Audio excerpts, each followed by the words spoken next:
Bwana Yesu asifiwe sana. Haleluya, haleluya. Hakika wema na fadhili za Bwana zitanifuata. Hakika wema na fadhili za Bwana zimetufuata. Fadhili za Bwana zimetufadhili usiku kucha, zimetufadhili, zimetutunza, zimetutetea katika usiku kucha mpaka saa hii.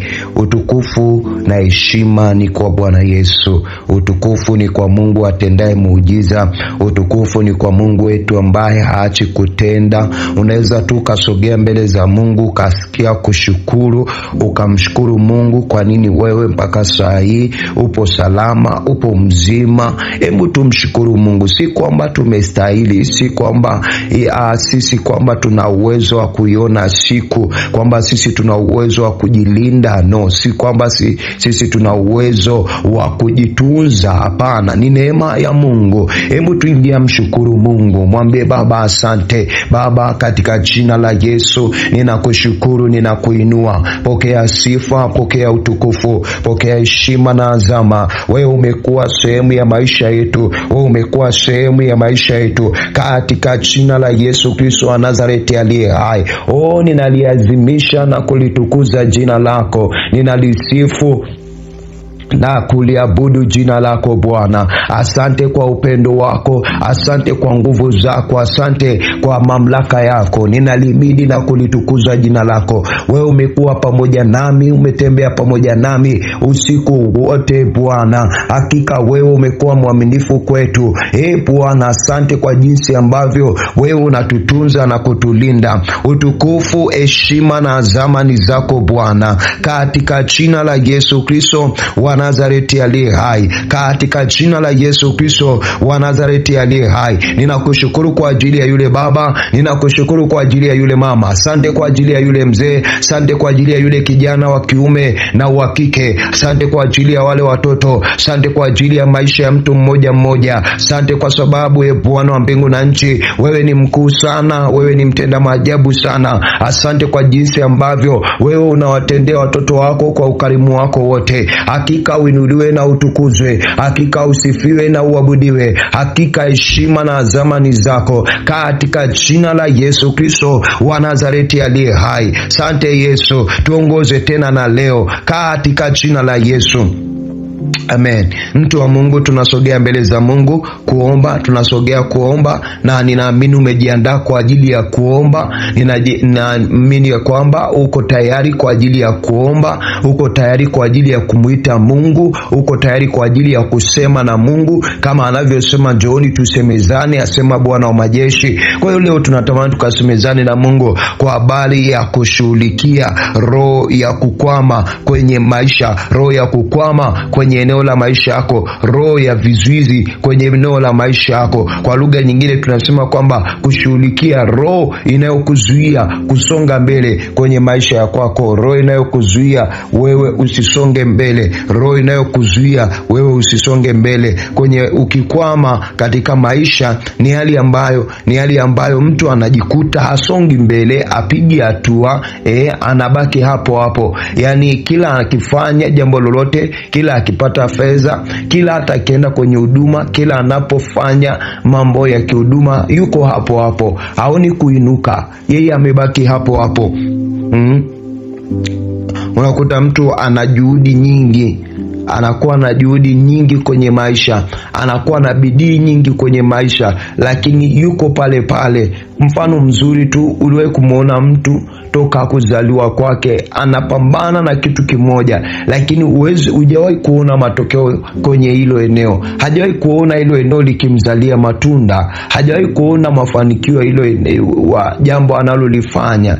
Na ana bidii na anafanya kazi kwa bidii, anajitoa. Lakini kumbe sio shida kuwa na bidii, shida kuna roho ambayo pamoja na bidii alionayo, hiyo roho haimruhusu yeye kusonga mbele, haimruhusu yeye kupiga hatua, haimruhusu yeye kuona mema aliyokusudiwa kwenye maisha yake.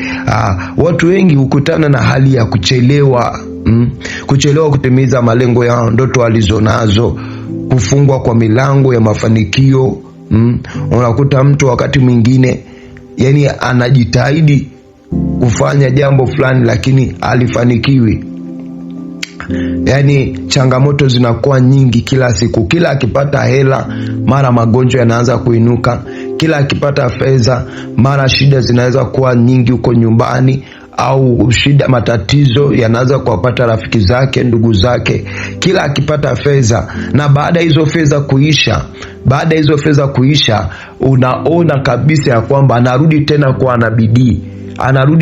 na bidii, na fedha zikiisha wale watu wanapona. Kwa hiyo ukija kugundua kitu kama hicho, unaanza kuelewa ya kwamba kuna roho inayokwamisha maisha ya mtu. Kuna roho ambayo inazuia maisha ya mtu. Kwa hiyo sasa, kama kuna roho ambayo inazuia ustawi wa mtu, kuinuka kwa mtu, mema ya mtu, baraka ya mtu, ni lazima iweze kushughulikiwa, kwa sababu hiyo ndio roho ya kukwamisha, stagnation spirit. Kwa hiyo kama kuna hiyo roho ya stagnation spirit, ni lazima tuweze kuishughulikia kusudi tuweze kusonga mbele. Kwa hiyo nimetoa mfano nikasema kwamba kuna wakati mwingine unaweza ukapata mshahara, kuna wakati mwingine ukawa umepata kiasi fulani cha fedha, kuna wakati mwingine ukawa umepata faida fulani, kuna wakati mwingine ukawa umepata fedha fulani. Sasa ulivyopata zile fedha, ulivyopata hizo fedha, unashangaa magonjwa yanainuka, unashangaa matatizo yanainuka, unashangaa roho za adui zinaanza kuinuka. Na zikiinuka hizo roho, zitahakikisha kwamba zinamaliza fedha zako, zinamaliza kile ulichokipata. Wakishamaliza unashangaa yule aliyekuwa anaumwa anapona, unashangaa yule ambaye alikuwa anapitia kwenye matatizo apitii tena kwenye matatizo. Unaenda kipindi kingine, ukishapata fedha, unaona tena matatizo yanainuka, unaona tena kuna shida zinazoinuka. Kwa hiyo ili tuweze kuiondoa hii roho, ni lazima tuingie kwenye maombi na kuishughulikia kwa bidii sana. Yamkini eneo lililopo sio eneo la kwako. Kuna eneo ambalo ulihitajika ungefika muda sana. Mahali uliopo sio mahali pako. Kuna mahali ambako ulihitajika ungekuwepo saa hii, lakini kwa sababu ya vita vya adui, kwa sababu ya vita ambavyo adui ameviinua kwenye maisha ya kwako, unaweza ukachukulia kawaida, na shetani wana tabia kukufanya uone kawaida kwenye eneo lolote ili aweze kukushinda. Kwa hiyo hapa anaweza akakuchukulia kawaida ili usione, ili kusudi usione kusonga mbele na wala usipige hatua. Kwa hiyo nataka nikwambie kwamba Biblia inaonyesha ya kwamba mapenzi ya Mungu sisi watoto wake tubaki nyuma, au tuishi maisha ya kukwama, au tuishi maisha ya kubaki pale pale. Lakini Mungu siku zote anachotaka kuona ni sisi kustawi. Anachotaka kuona ni sisi kuwa ni watu wakuu. Anachotaka kuona ni sisi aone sisi tukisonga mbele, aone sisi tukipiga hatua. Kwa hiyo Mungu aliahidi, kama aliwaahidi wana wa Israeli ya kwamba yeye atawatoa utumwani na kuwapeleka katika nchi ya ahadi, vivyo hivyo Mungu anatamani kuona maisha yetu yakisonga mbele na kusudi lake likitimizwa ndani yetu. Kwa hiyo sio mapenzi ya Mungu wewe ubaki hapo hapo. Sio mapenzi ya Mungu ubaki tu kwenye hayo madeni yakikutesa. Sio mapenzi ya Mungu ubaki kwenye hiyo hasara ya kila siku. Sio mapenzi ya Mungu wewe ubaki kwenye huo mwenekano wakati wote. Hapana. Mapenzi ya Mungu ni kuona sisi tukistawi, ni kuona sisi tukiinuka, ni kuona sisi tukiendelea kusonga mbele. Kwa hiyo katika maombi haya tunaosimama leo, zidi ya kila roho ya ukwamishaji, kila kizuizi cha kiroho, kila mzunguko wa kuchelewa, na kila jambo linazozuia maendeleo yako, linalozuia wewe kupiga hatua, tutaishughulikia kwa jina la Yesu. Nataka nikwambia kwamba Mungu ana tabia kufungua jambo jipya. Mungu ana tabia ya kumsaidia mtu. Mungu ana tabia ya kumuondoa mtu katika eneo lolote lile ambalo limemkwama. Kwa hiyo ukizungumza na Roho Mtakatifu, ukazungumza naye vema, hakika hautabaki kwenye hiyo eneo, hautabaki kwenye hayo mazingira, hautabaki kwenye hilo eneo, kwa jina la Yesu. Unaposoma kwenye kitabu cha Kumbukumbu la Torati mlango wa 1 mstari wa 6, Mungu anawaambia wana wa Israeli, mmekaa hapa, mmekaa muda wa kutosha katika mlima huu. Mmekaa muda wa kutosha katika mlima huu. Mimi sijui wewe umekaa wapi, kwa muda gani. Yamkini eneo lilopo umekaa miaka 20, umekaa miaka 25, and we'll never see the presence of God or manifestation of God in your economic. Hujawahi kuona Mungu akijidhihirisha katika familia yako. Hujawahi kuona Mungu akijidhihirisha juu ya watoto wako. Hujawahi kuona Mungu akijidhihirisha juu ya kazi ya mikono yako. Hujawahi kuona. Kwa hiyo Mungu leo anakuja anasema kwamba imetosha wewe kuzunguka kwenye hilo eneo. Imetosha wewe kubaki hapo.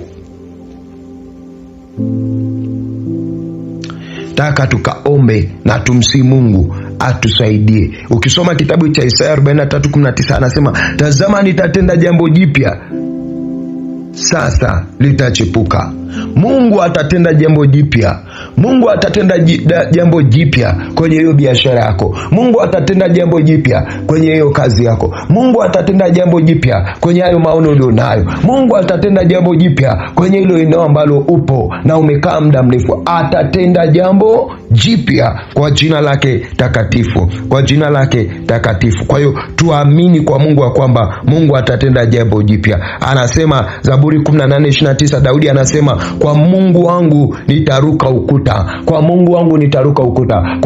Kwa maana nyingine kwamba yeye kwa Mungu wake ataruka kila aina. Kupitia msaada wa Mungu atashinda kila aina ya roho ya ukwamishaji kwenye maisha ya kwake. Atashinda kila aina ya roho yoyote, kila kizuizi chochote ambacho kimezuia kustawi kwake. Lakini ukisoma kitabu cha Mika 2:13 anasema, yeye abomoaye atakwea mbele yao. Kwa hiyo sisi lazima tubomoe kila kizuizi, lazima tubomoe kila spiriti ambayo imebaki kwa muda mrefu kwenye maisha yetu. Kwa hiyo any demonic power ambayo imekaa kwa muda mrefu kwenye maisha ya kwako, ni lazima tuweze leo kuteketeza kwa jina la Yesu na kwa moto wa Roho Mtakatifu. Kwa hiyo ingia kwa ujasiri. Kama umetoka kwenye ile eneo, I know you must pray.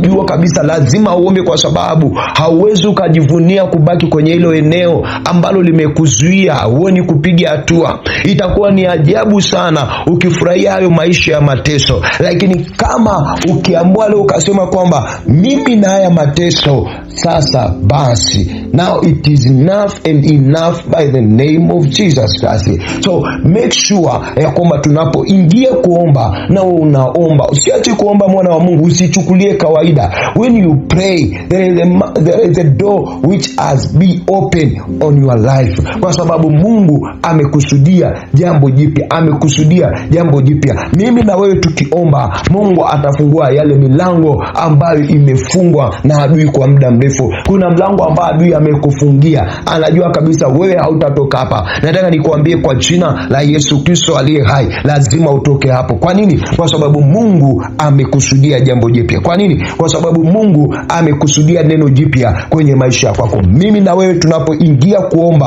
hakika tutaona wema wa Mungu kwenye maisha yako. Usiache kuomba, hakikisha unaomba, hata kama wakati mwingine kuna maumivu mengi yamekukwamisha. Maana wakati mwingine unakuta mtu roho ya uchungu imekwamisha maisha yake, roho ya maumivu imekwamisha maisha yake, roho ya hasara imemsababisha abaki hapo hapo. Time tu ulipopata hasara mara moja mara mbili, ukajikuta kwamba wewe unaona hasara ni maisha ya kwako, hasara ndio sehemu ya kwako. Hapana, sio maisha ya kwako. Nataka nikwambia kwamba Mungu hakusudii hilo. Ndio maana kama Mungu mwenyewe anasema kwamba mpenzi, naomba ufanikiwe katika mambo yako yote, know that ya kwamba Mungu anachomwazia mwanadamu ni yeye kufanikiwa, anachomwazia mwanadamu ni yeye kupiga hatua. Mawazo ya Mungu siku zote kwa mwanadamu ni mwanadamu aweze kufurahia kufurahia maisha ya kwake. Mwanadamu hawezi kufurahia jinsi ambavyo Mungu amekusudia kwenye maisha ya kwake. Anasema, mpenzi, naomba ufanikiwe katika mambo yako yote. Na ukisoma kitabu cha Yeremia 29:11 anasema, mawazo ninayowazia ninyi ni mawazo ya amani. Kwa hiyo jua ya kwamba hapo ulipo, sio kwamba mahali ambako umekwama kwa muda mrefu sio wazo la Mungu. No, sio wazo la Mungu. Mahali ulikokaa kwa muda mrefu ambako hakukupi faida, hakukupi matokeo, sio wazo la Mungu. Sio wazo la Mungu, ndugu yangu.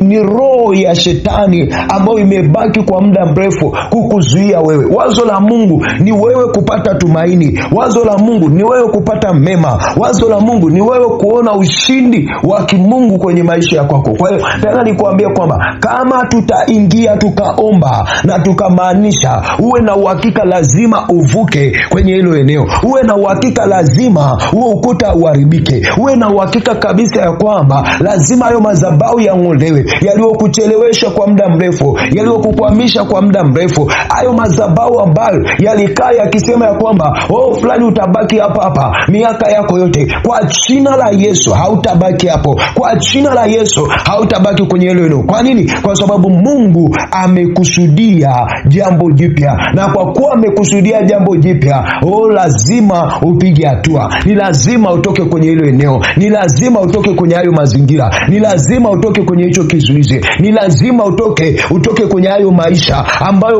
kwa muda mrefu umekuwa ni mtu wa kubaki pale pale. Katika jina la Yesu hautakuwa wa kawaida. You'll never remain the same in the mighty name of Jesus.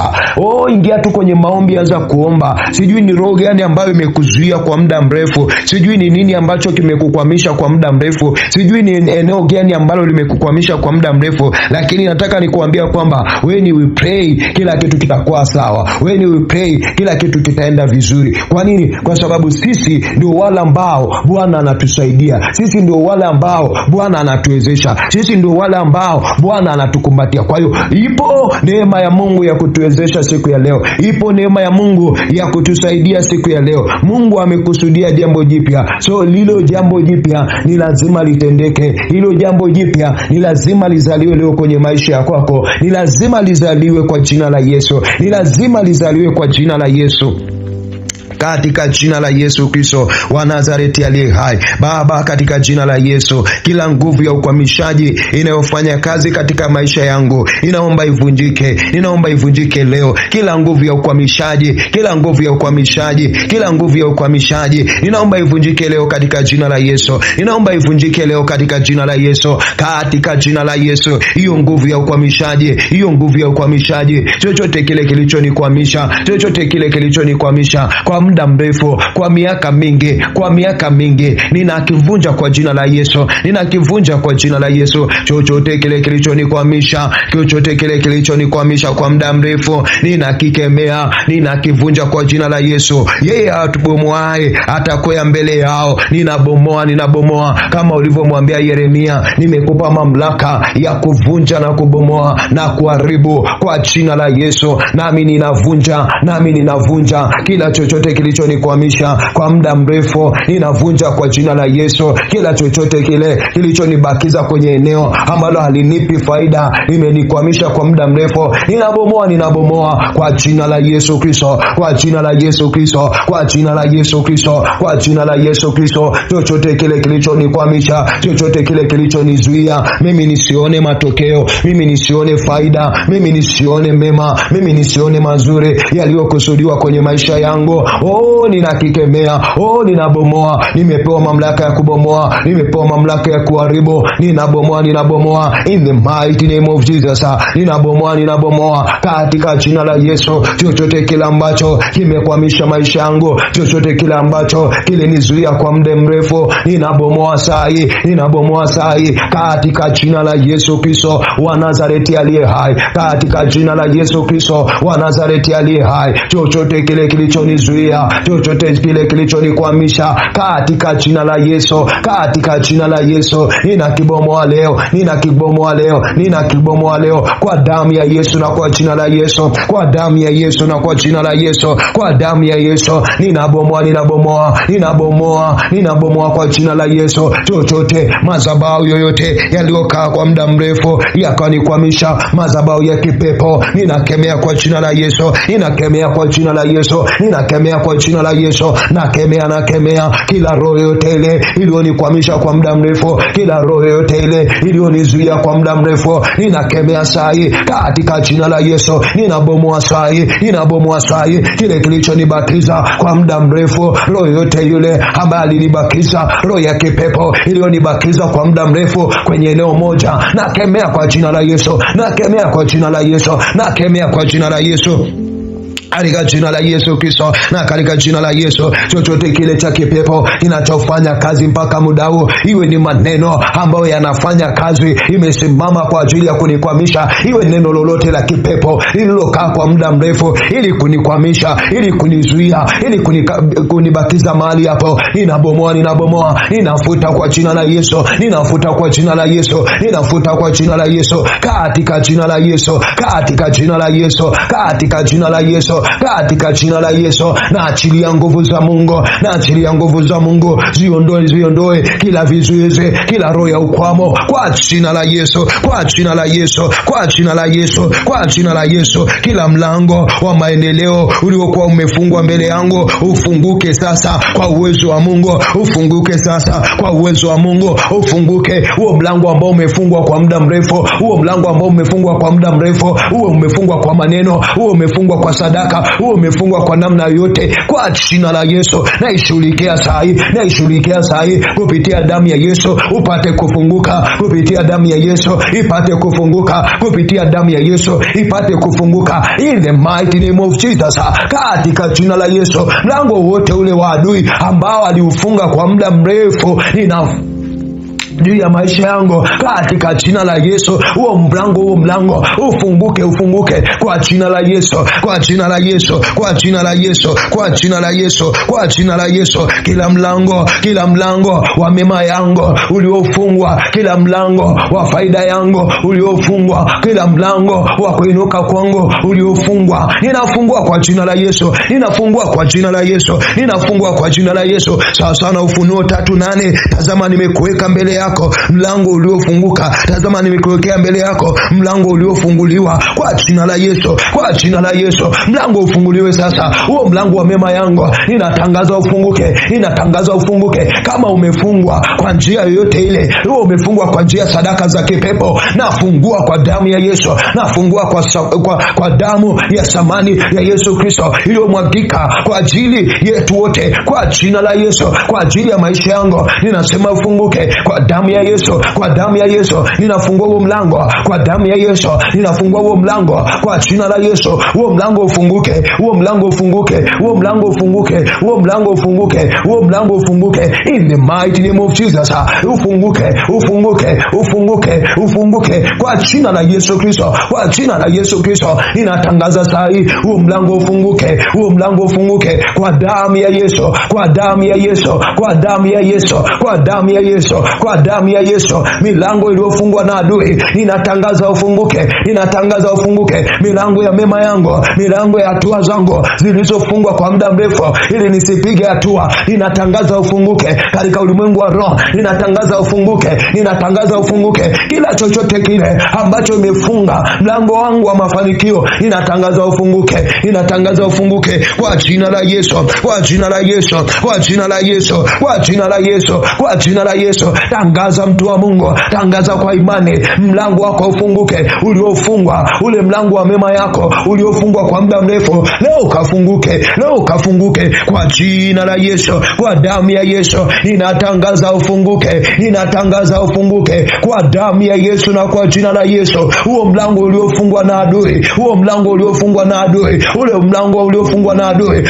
alafu ukasababisha hasara, alafu ukasababisha kukwama, alafu ukasababisha nibaki hapo hapo, leo ninatangaza ufunguke Leo ninatangaza huo mlango ufunguke. Ninatangaza huo mlango ukawe wazi leo kwa jina la Yesu. Ukawe wazi leo kwa jina la Yesu na kwa damu ya Yesu. Kwa jina la Yesu na kwa damu ya Yesu. Katika jina la Yesu ninakataa kuendelea kukaa mahali poja, kukaa mahali pale pale. Kwa jina la Yesu, kwa jina la Yesu ninaingia katika msimu mpya wa maendeleo wa ushuhuda wangu, wa maendeleo wa ushuhuda wangu katika jina la Yesu Kristo na kwa damu ya Yesu. Mahali nilipobaki kwa muda mrefu, leo ninakataa kubaki hapo hapo. Ninakataa kubaki hapo hapo. Yamkini nimekaa muda mrefu kwenye eneo la huduma hapo hapo, sijawahi kupiga hatua. Ninasema kwa jina la Yesu ninapiga hatua leo. Ninapiga hatua leo. Ninatoka hapo leo kwa jina la Yesu. Mahali nilikokaa kwa muda mrefu, mahali popote nilikokaa kwa muda mrefu,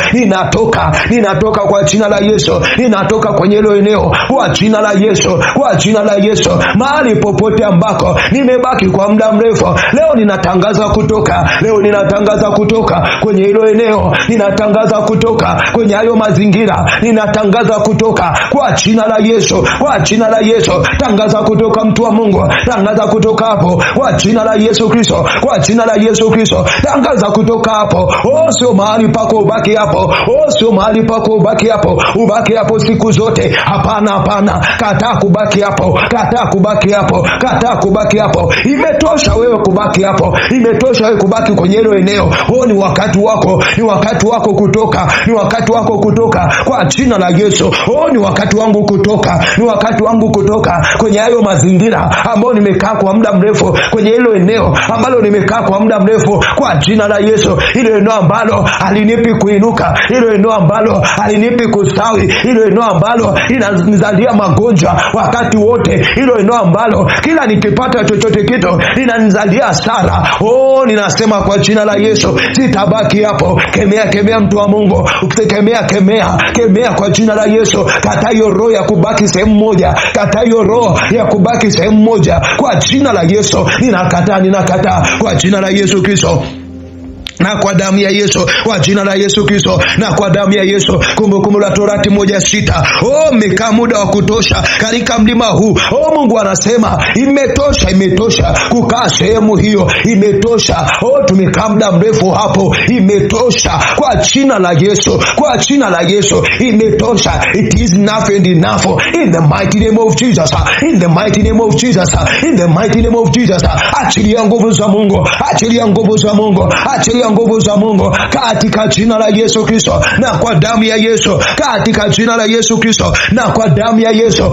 Ninaingia kwenye malango mapya, kwenye msimu mpya, kwenye majira mapya kwa jina la Yesu Kristo na kwa damu ya Yesu. Kwa jina la Yesu Kristo na kwa damu ya Yesu. Kwa jina la Yesu Kristo na kwa damu ya Yesu. Nimekaa eneo moja ambalo alinipi faida. Nimekaa muda mrefu. Ninasema leo nachomoka hapo. Ninatoka hapo. Ninatoka kwenye hiyo hasara. Ninatoka kwenye hayo magonjwa. Ninatoka kwenye hayo maneno. Ninatoka kwenye hilo eneo ambalo limedibakiza kwa muda mrefu.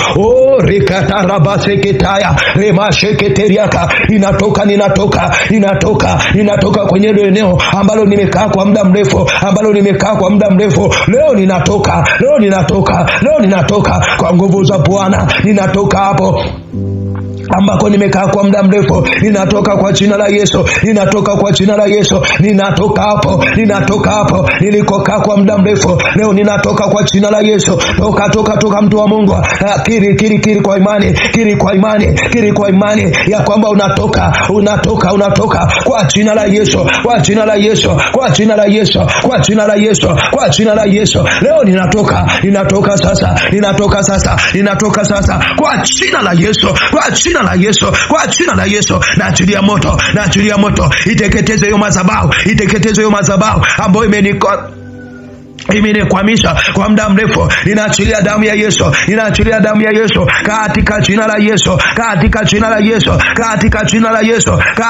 la Yesu. Kila roho ya kuchelewa na kurudi nyuma na kushindwa, naifunga katika jina la Yesu. Katika jina la Yesu. Kila roho yote ile ambayo imenichelewesha, imenifanya nikashindwa, imenifanya nikaanguka, imenifanya nikabaki hapo hapo hapo, nakemea kwa jina la Yesu, nakemea leo kwa damu ya Yesu. Reketeria maseketaya rebo shekeneriaka rapo shekeneriaka, nakemea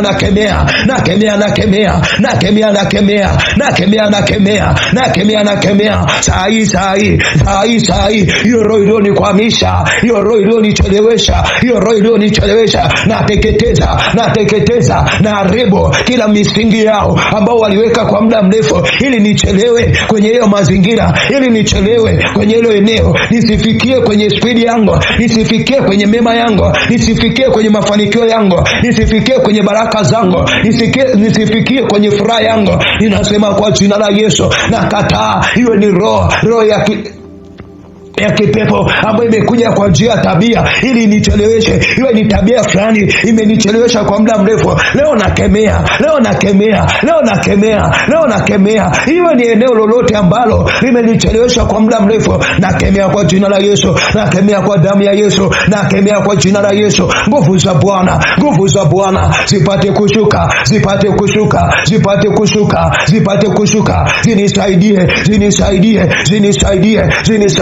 zinisaidie kutoka kwenye hayo mazingira ambayo nimekwama kwa muda mrefu, ambayo zimenichelewesha kwa muda mrefu, kwa jina la Yesu Kristo wa Nazareti aliye hai, kwa jina la Yesu Kristo wa Nazareti aliye hai, kwa jina la Yesu Kristo wa Nazareti aliye hai. Roho Mtakatifu, jidhihirishe Roho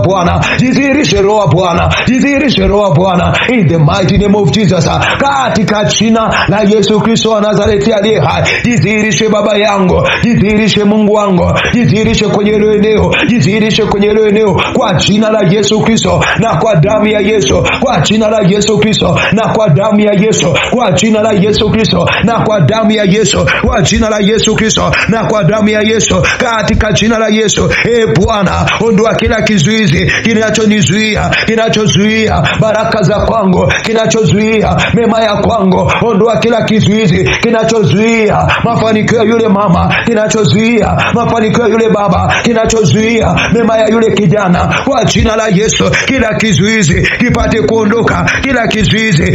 kuondoka kwa damu ya Yesu, kwa damu ya Yesu. Kizuizi cha kipepo ninakiondoa, kinachozuia kusudi la mtu, nakiondoa kwa damu ya Yesu, kwa jina la Yesu. Kila kizuizi kiondoke kwa jina la Yesu Kristo, hicho kizuizi emelea kiondoke sasa katika jina la Yesu.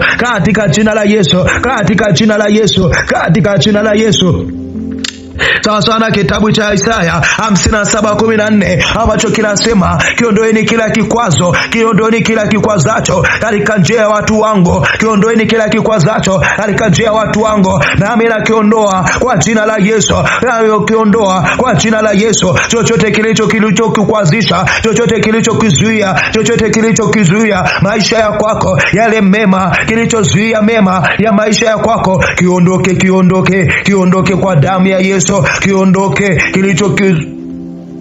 kilichozuia yale mema yako, kilichozuia yale mazuri yako, kilichozuia udhihirisho wa Mungu kwenye maisha yako kwako, katika jina la Yesu. Ninatangaza ya kwamba yote ambayo yalikwamisha maisha yangu yameondoka. Ninatangaza ya kwamba yale yote ambayo yamekwamisha maisha yako, mtu wa Mungu, yameondoka kwa jina la Yesu, kwa jina la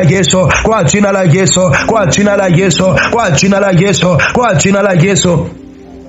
Kila nguvu inayopambana na kazi ya mikono yangu ishindwe na kuanguka katika jina la Yesu, ishindwe na kuanguka katika jina la Yesu, katika jina la Yesu na kwa damu ya Yesu. Kila nguvu yoyote inayopambana na mema yangu, inayopambana na baraka yangu, inayopambana na mazuri yangu, inayopambana na amani yangu, inayopambana na furaha yangu, ninatangaza leo ya kwamba hakitanizuia tena, hakitanizuia tena, hakitanizuia tena, hakitanizuia tena, katika jina la Yesu na kwa damu ya Yesu, katika jina la Yesu na kwa damu ya Yesu, katika jina la Yesu na kwa damu ya Yesu. Ninatangaza ya kwamba kila mzunguko wa mateso, kila mzunguko wa mateso, kila mzunguko wa tabia yote, kila ninapoona majira yangu ya kufanikiwa, kila yanapoona majira yangu ya kustawi, kila mzunguko wote wa mateso, ninasema leo yakwame kwa jina la Yesu. Ninasema leo yaondoke kwa jina la Yesu.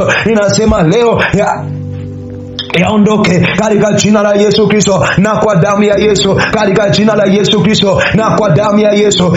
Yesu, ninaomba zihirisha nguvu zako, ninaomba zihirisha wema wako, ninaomba zihirisha baraka zako, ninaomba zihirisha yale makusudio yako, zihirisha yale makusudio yako katika jina la Yesu Kristo na kwa damu ya Yesu, katika jina la Yesu Kristo na kwa damu ya Yesu. Ninatangaza wema wa Mungu, ninatangaza wema wa Mungu, ninatangaza wema wa Mungu, ninatangaza wema wa Mungu, ninatangaza wema wa Mungu ndani ya maisha yangu, ninatangaza wema wa Mungu juu ya maisha ya kwangu katika jina la Yesu Kristo wa Nazareti aliye hai. Ninatangaza saa hii, ninatangaza saa hii matendo ya Mungu kwenye eneo la kwangu kuanzia sasa, ili nipate kuinuka, ili nipate kuinuka tena katika jina la Yesu. Na mimi najua ya kwamba mteteaji wangu yu hai na hatimaye atasimama juu ya nchi ili kunitetea, ili kuniinua kwenye lile eneo ambalo nimekwama kwa muda mrefu katika jina la Yesu,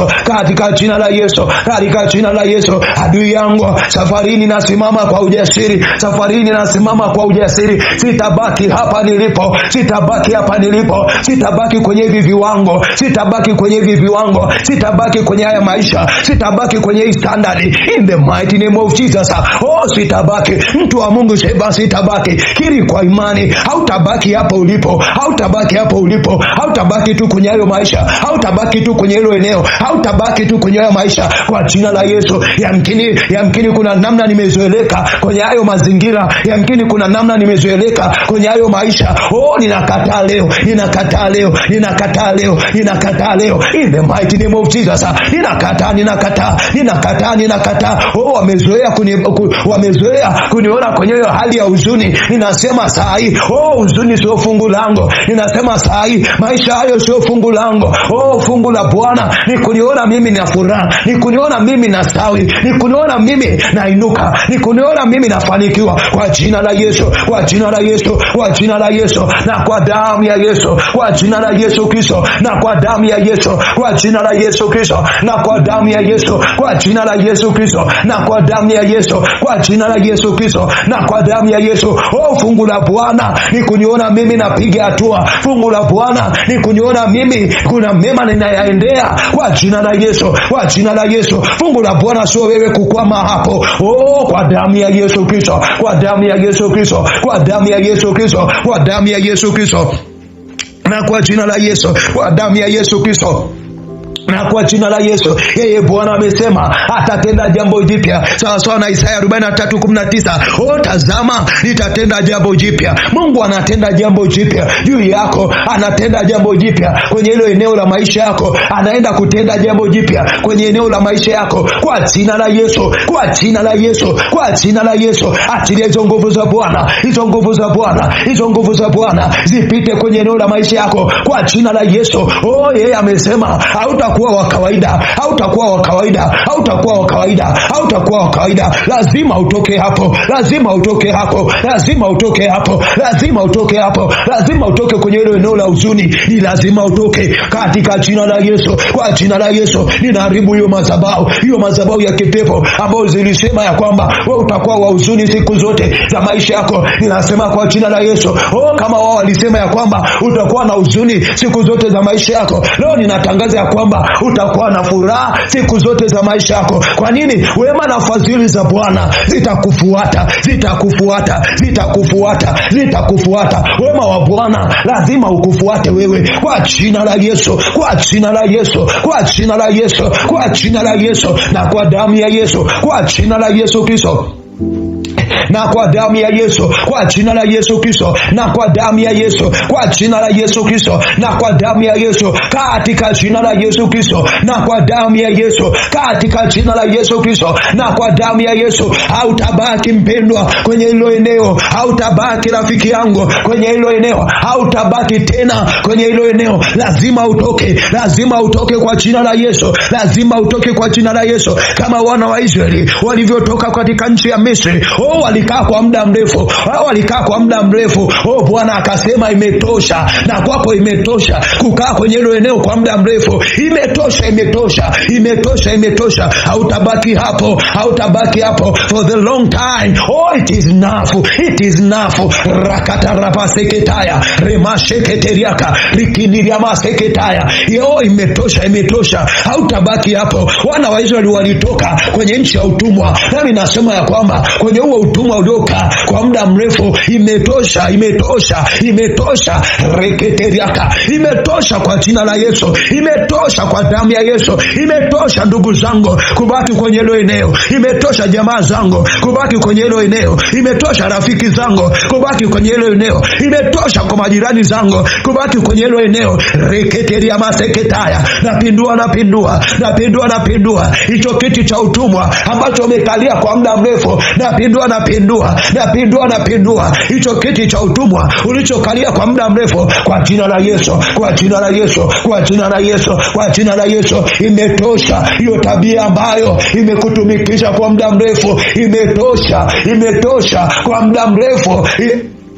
Hayo maneno yaliyotamkwa yakakubakiza kwenye hilo eneo, ninasema kwa jina la Yesu imetosha, kwa jina la Yesu Kristo wa Nazareti aliye hai, kwa jina la Yesu Kristo wa Nazareti aliye hai. Ninatangaza kupiga hatua kwenye maisha yako, ninatangaza kupiga hatua kwenye eneo la maisha yako kwa jina la Yesu, kwa jina la Yesu, na kwa damu ya Yesu. Ninatangaza wewe upige hatua, ninatangaza wewe upige hatua katika jina la Yesu, katika jina la Yesu, katika jina la Yesu. Wewe upige hatua kwenye hilo eneo kwa damu ya Yesu, kwa damu ya Yesu, kwa damu ya Yesu. Inatangaza wewe upige hatua kwenye hilo eneo ambalo hujawahi kupiga hatua. Wewe usonge mbele kwenye hilo eneo ambalo hujawahi kusonga mbele katika jina la Yesu, katika jina la Yesu, katika jina la Yesu, na kwa damu ya Yesu, katika jina la Yesu, na kwa damu ya Yesu.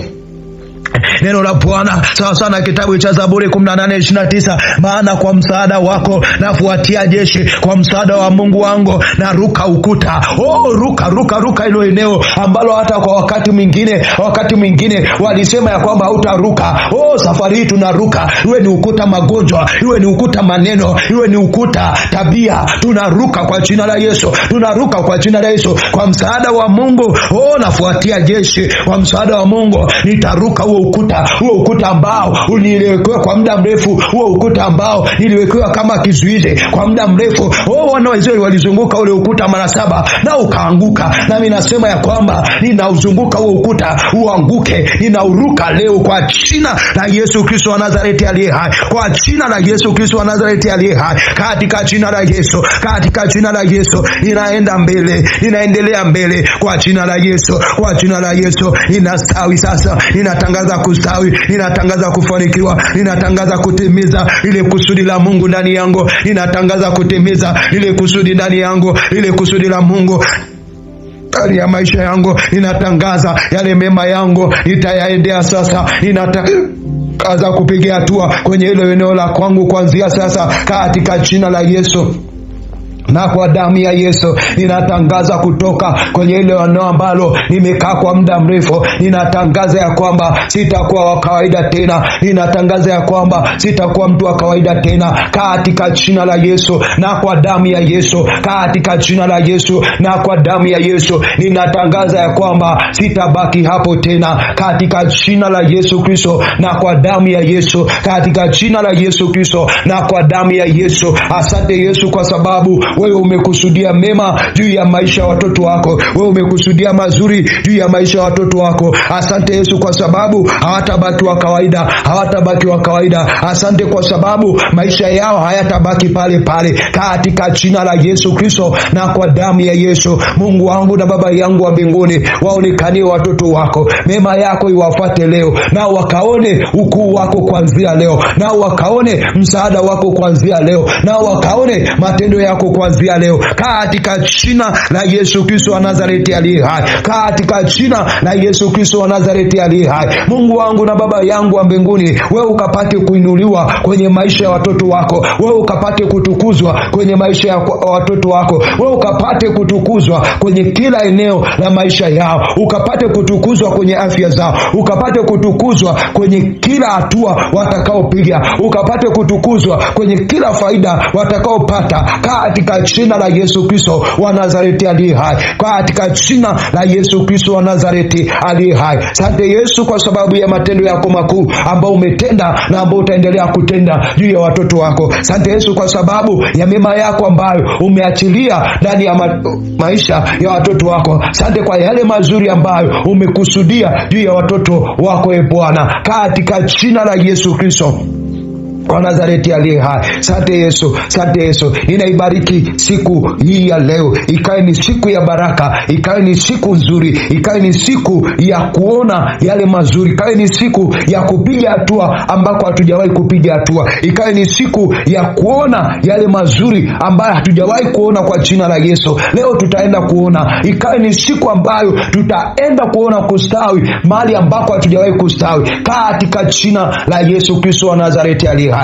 Thank you Jesus, thank you my Father of the heaven, thank you for your power and your manifestation for your people, in the mighty name of Jesus Christ, amen.